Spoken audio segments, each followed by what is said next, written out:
Қайырлы күн баршаңызға. Бүгін сіздерге пепперони пиццасының рецептісін ұсынбақпын. Менің каналыма подписка жасап, лайк басып кетулеріңізді сұраймын. Пицца бір жасағаннан осындай жұмсақ, жұқа әрі дәмді болып шығады.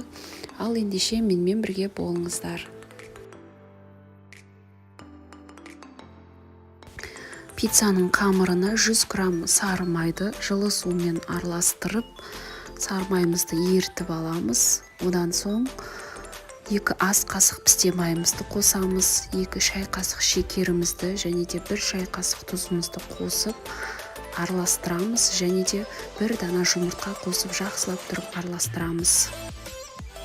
Барлығын араластырып болғаннан соң ұнымызға жарты шай қасық соданы қосып араластырып ситадан өткізіп, жұмсақ қамыр болғанша илейміз. Қамырымыз қолымызға жабыспау керек.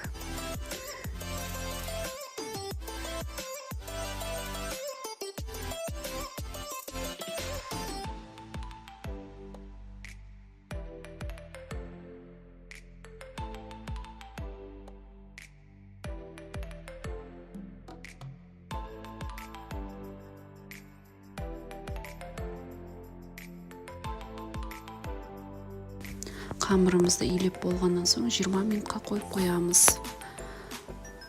Ал енді соусыма келетін болсақ, 2 ас қасық қаймақ және де 2 ас қасық майонезді қосып, және де 1 ас қасық томатты қосып, барлығын араластырып дайындап қоямыз.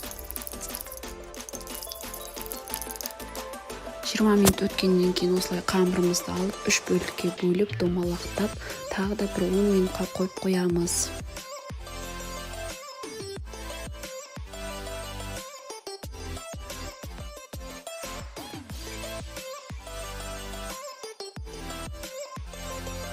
Он минут өткеннен соң бір қамырымызды алып, осылай жұқа және дөңгелек етіп жайып аласыздар.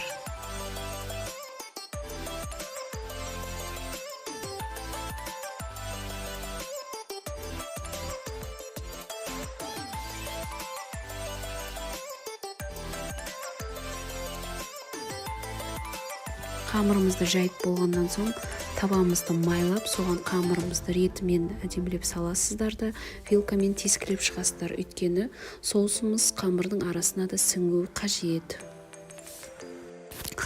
Соусымызды осылай барлық жеріне жақсылап жағып, алдын ала теркадан өткізілген сырымызды барлық жеріне қойып шығасыздар.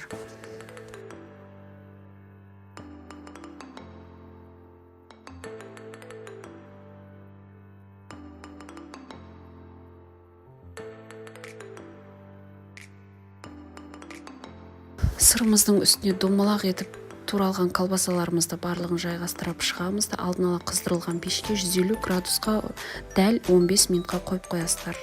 Міне осымен пиццамыз дайын. Ал енді өздеріңізге ас болсын дегім келеді, және де тағы да айтарым, менің каналыма подписка жасап, лайк басып кетулеріңізді сұраймын.